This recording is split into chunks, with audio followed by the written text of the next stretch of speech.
चंदनवास निवारण तुझ कारण मन काटिया। तुम्हें अपने स्वरूप के लिए हमने सारे वाणी के जंगल काट दिए हैं। वाणी के द्वारा जंगल पैदा होता है, ईश की, ब्रह्म की, परमात्मा की, देवी देवता की। ये कहां से पैदा होते हैं? मनुष्य के द्वारा पैदा होता है। ईश्वर मनुष्य के द्वारा पैदा होता है, ब्रह्म मनुष्य के द्वारा पैदा होता है, देवी देवता मनुष्य के द्वारा पैदा होता है।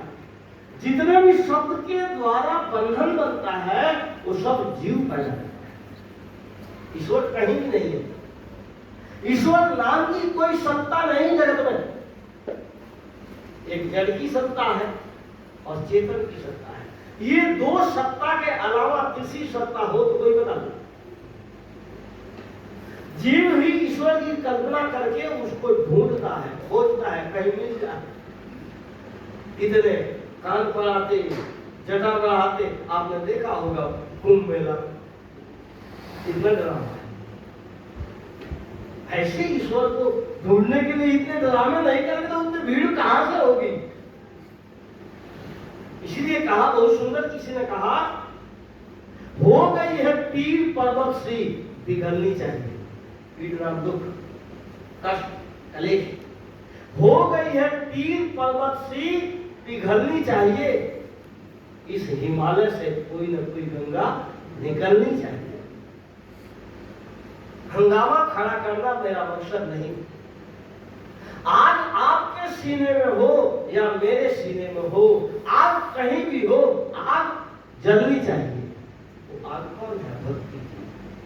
वो आग कौन है? ज्ञान की। वो आग कौन है? वैराग्य की।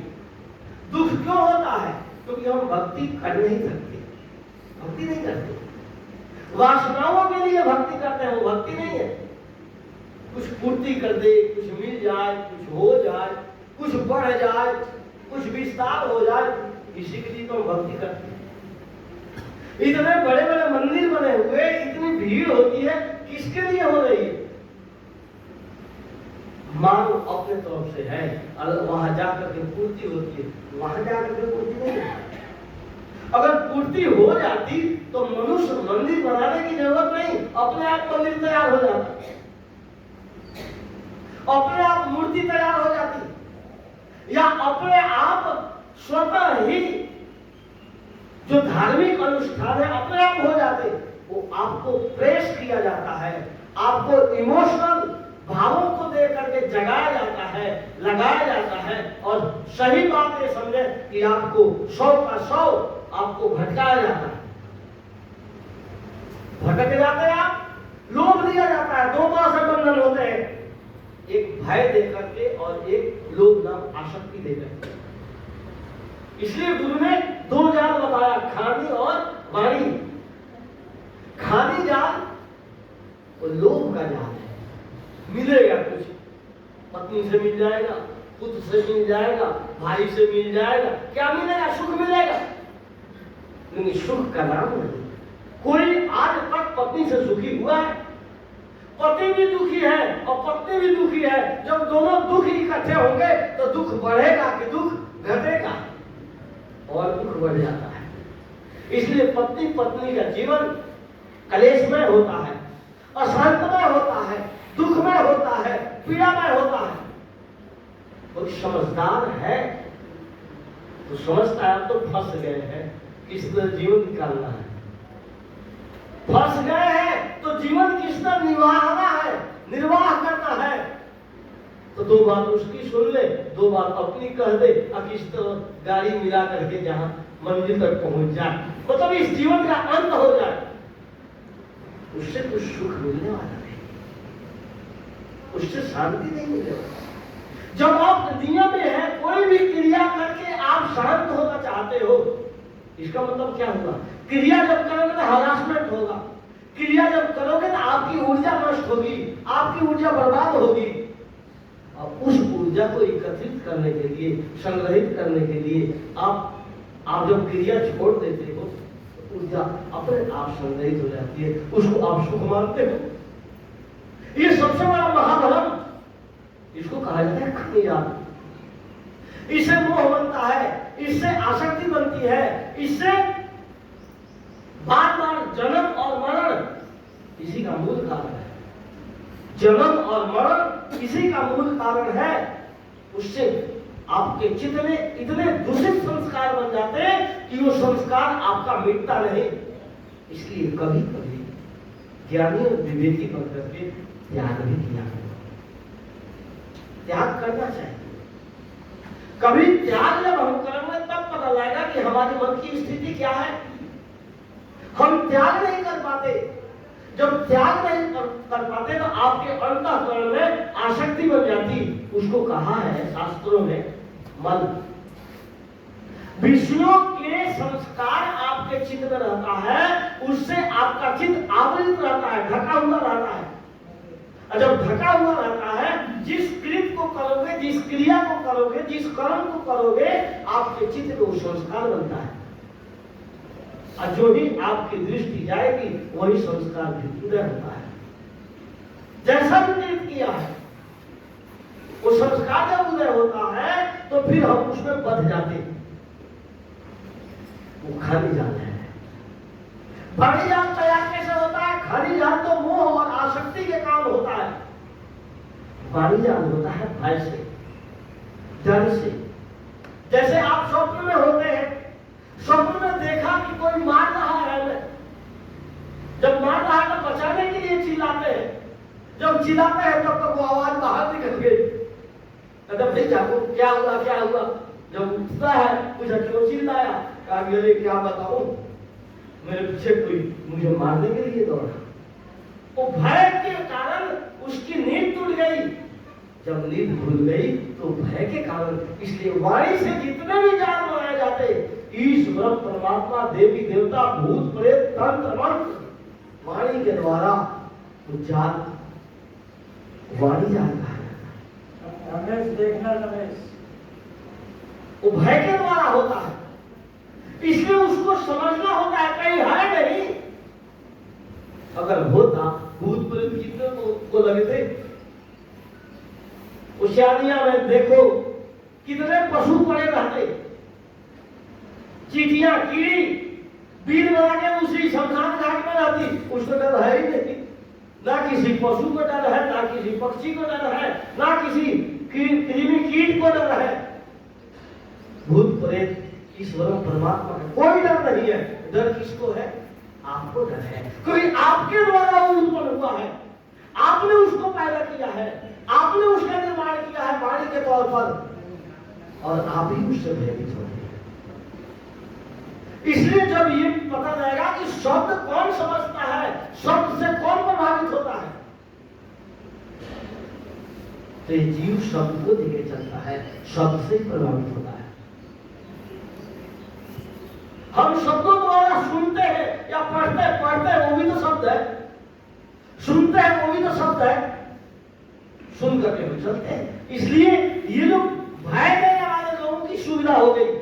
भयानक शब्द का निर्माण कर दिया कि अगर तुम भक्ति नहीं करोगे, ईश्वर की भक्ति नहीं करोगे, परमात्मा की भक्ति नहीं करोगे, तो पौराणिक दृष्टि से कहा कि जब आप मरोगे ना तो आग में आपको जलाया जाएगा, उबलते हुए तेल के कड़ाह में डाला जाएगा।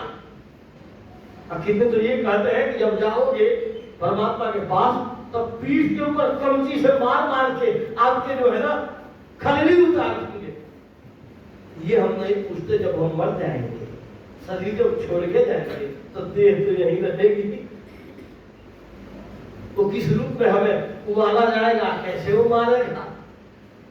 लेकिन इतनी भावुकता होती है कि हम विवेक नहीं करते। और फिर हाथ जोड़कर तैयार हो जाते कि हाँ गुरु जी भक्ति तो जरूर करेंगे, लेकिन वो भक्ति नहीं है। भय से भक्ति नहीं होती। भय से हम दुख से बचने के लिए भक्ति करते हैं। भक्ति का इतना अर्थ होता है कि आपका अंतःकरण निर्मल हो जाए, आपका अंतःकरण पवित्र हो जाए, आपका मन स्वच्छ और सुंदर हो जाए। इसी का नाम भक्ति है। किसी को पाना नहीं है।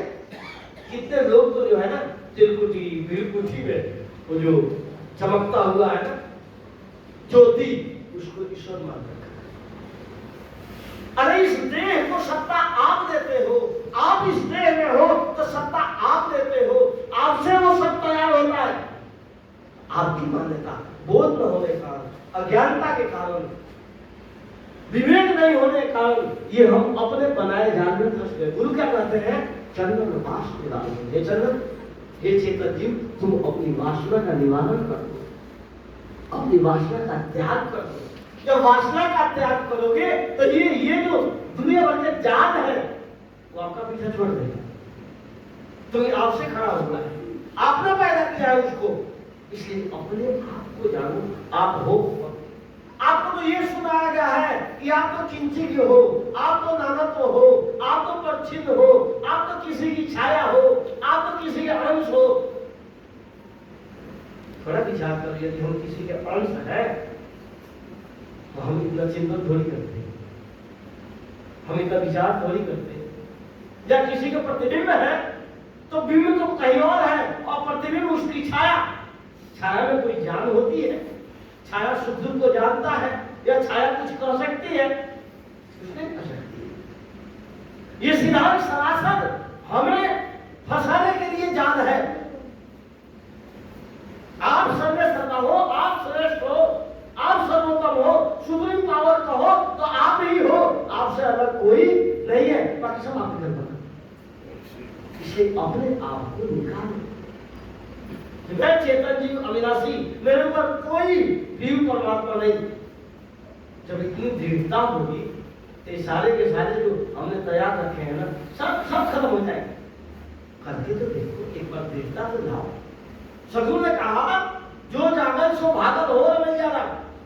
अगर आप जग जाओगे तो जितनी भी इच्छाएं आपके अंदर है, जितनी भी कल्पनाएं आपके अंदर है, जितनी भी अवधारणाएं आपके द्वारा बनी हुई है, वो सारी की सारी खत्म हो जाएगी। जानो तो पहले आप जानते नहीं, इतनी दृढ़ता नहीं है, इतना सामर्थ्य नहीं है। हमें सुना करके हमें अपनी मानसिकता के द्वारा, हम अपनी मानसिकता से अपने आप को हल्का कर दें। सुना तो होगा, सदगुरु ने कहा, हंसा तू तो सबल था, हल्की अपनी चाल, रंग लंगे रंगिया ते किया और लगवा। तू तो सबल था लेकिन कल्पना को लेकर के तू हल्का हो गया, चाल तेरी हल्की हो गई, रहन सहन हल्का हो गया। हल्का मतलब छोटा, ओछी विचार, ओछी बुद्धि। इसलिए किसी ईश्वर की, किसी ब्रह्म की, किसी देवी देवता की कुछ पूछने की, मानने की जरूरत नहीं है। यदि मानना हो तो स्वयं को मानो कि हम सर्वश्रेष्ठ हैं, हम हमारे ऊपर कोई सत्ता नहीं, हमारे ऊपर किसी की बात नहीं बनती। हम यदि मानते हैं तो वो हमारे ऊपर जो पीछे चलता है। अब पूरा जीवन हमें अंधकार में जीवन जीना पड़ता है, इसलिए उसको मिटाओ कहा जाता है। गुरु जी कहते हैं कि आपको कुछ नहीं करना, सारे जाल तो हम काट दिए हैं। वाणी के जितने भी जाल है सदगुरु ने परखाया है। आपके लिए कोई सतलोक नहीं, ये समझ लेना। आपको कहीं जाना नहीं। ऐसा नहीं कि भक्ति करो तो सतलोक जाओगे, कुछ नहीं, सतलोक वगैरह नहीं होता, सब कल्पना है। ब्रह्मलोक बनाया, शिवलोक बनाया, विष्णु लोक बनाया, ऐसा ही तथाकथित कबीर पंथियों ने सतलोक बना दिया। ये कहा कि कबीर साहब आकर के आपको ले जाते हैं। कहाँ ले जाते हैं? सदगुरु कबीर साहब ने ये कहा, इतने सब कोई गए, भाई नदाए, उतने कोई ना आया, जासो पूछिए ढाई। यदि कोई मरता है तो कोई चिट्ठी पत्र नहीं दिया कि मैं ठीक हूं, या कोई कभी पंथी है, शरीर छोड़ा है तो उसको पूछो, वो बताए कैसे संदेश दिया, कैसे बताया। ये सारी कल्पना जो यहाँ है वो कल्पना कर करके उसके अंदर ये अज्ञानता की, ये मूढ़ता की, ये बातें हम उसके अंदर, ये संस्कार हम बना करके भरते हैं। इसलिए गुरु कहते हैं कि हमने सारे जाल काट दिए हैं, वाणी के सारे जाल काटे। अब करना क्या है आपको? तो चंदन वास निवारो, अपनी वासना का निवारण। कहीं लोग लोकांतर नहीं, कहीं विधि सीधी नहीं, कहीं स्वर्ग नर्क नहीं। आप स्वर्ग नर्क के लिए इतनी बात है, जब आपका मन पवित्र होता है, जब आपका मन सुंदर होता है, तो उस समय आपको सुख मिलता है। वही सुख का नाम ही स्वर्ग है और कहीं नहीं।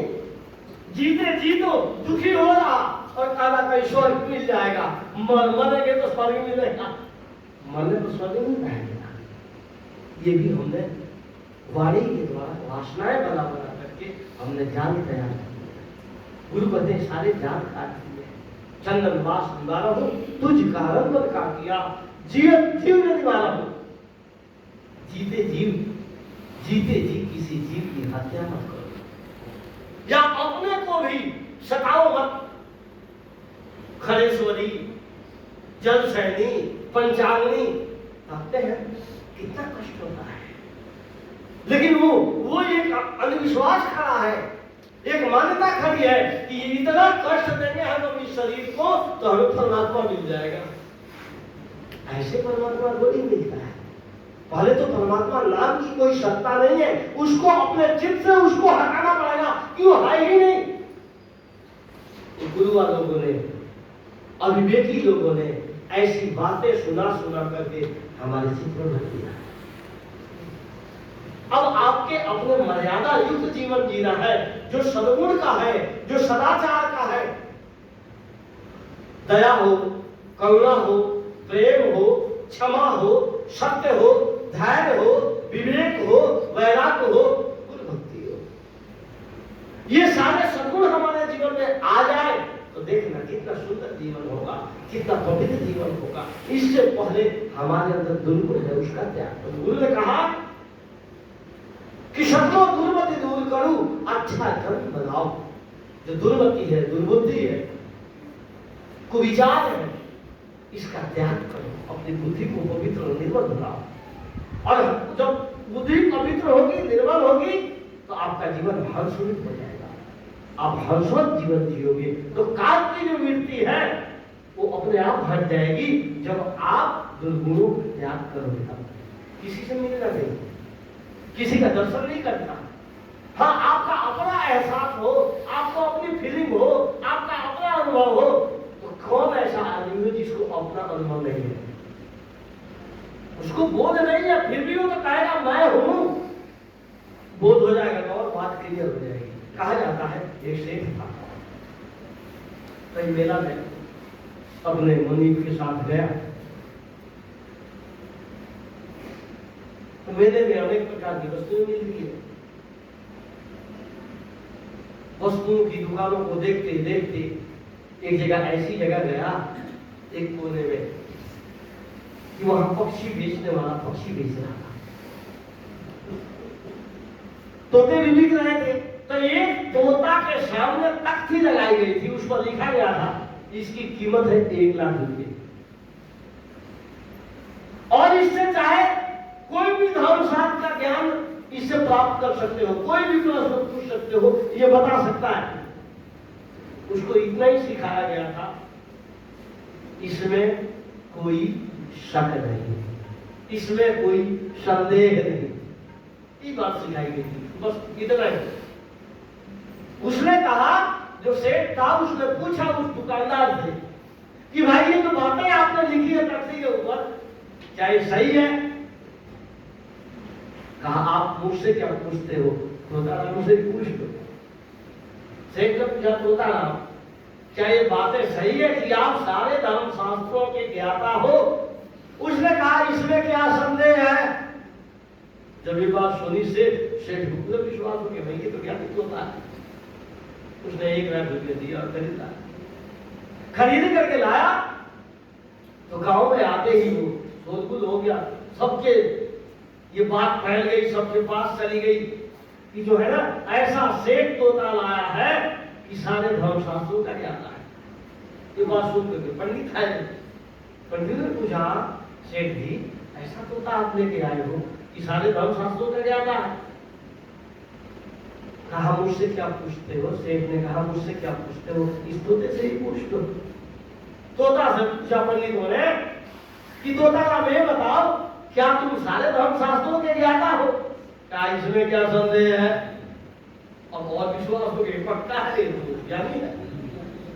ये बात सुनकर कुछ मौलवी आए, कहा हो सकता है धार्मिक ग्रंथों का ही तो ज्ञाता होगा, इस्लाम ग्रंथों का थोड़ी ज्ञाता होगा। आकर के पूछा मौलवी साहब कि तोता ये बताओ क्या तुम इस्लाम धर्म के बारे में जानते हो? उसने कहा इसमें क्या संदेह है, उसको विश्वास हो गया भाई इस्लाम को कोई जानता है। अब घूमते घूमते एक महात्मा चले गए, प्रेमी होंगे, भगत होंगे, उनके यहां जब गए रात को सत्संग किया तो जो प्रेमी थे, जो भक्त से कहा कि महाराज जी एक ऐसा इस गांव में एक ऐसा सेठ ने एक ऐसा पोता लाया है कि सारे धर्म ग्रंथों का ज्ञाता है।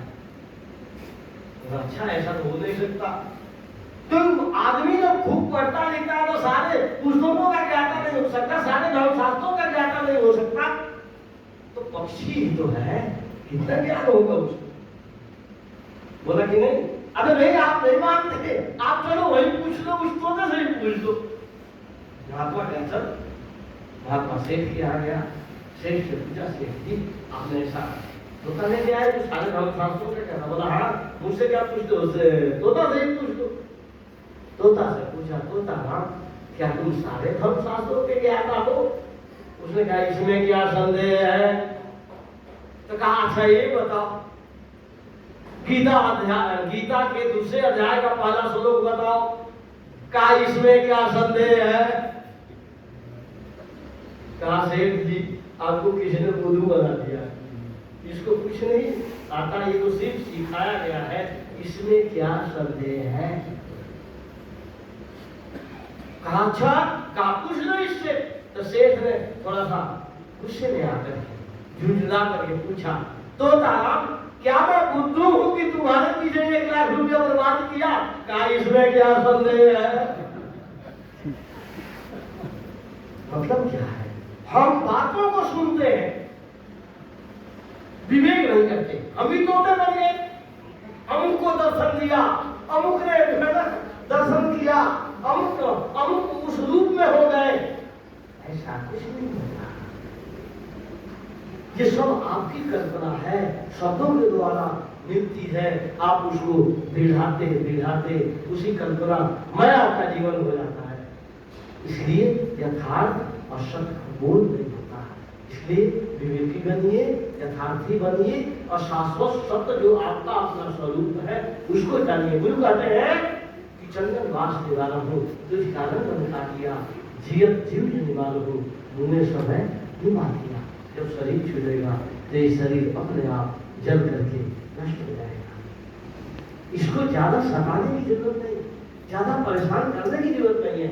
हर एक साधना यदि आप मानते हो तो वासनाओं से छुट्टी पाने के लिए, वासनाओं से छूटने के लिए ये शरीर एक साधन है, और ये पुरुषार्थ करके, मेहनत करके, विवेकी बन करके इस शरीर में रहते रहते सारी वासनाओं को नष्ट करके अपने जीवन को शांत और सुखी बनाए। इन्हीं शब्दों के साथ वाणी को विराम। बोलिए श्री सद्गुरुदेव की जय।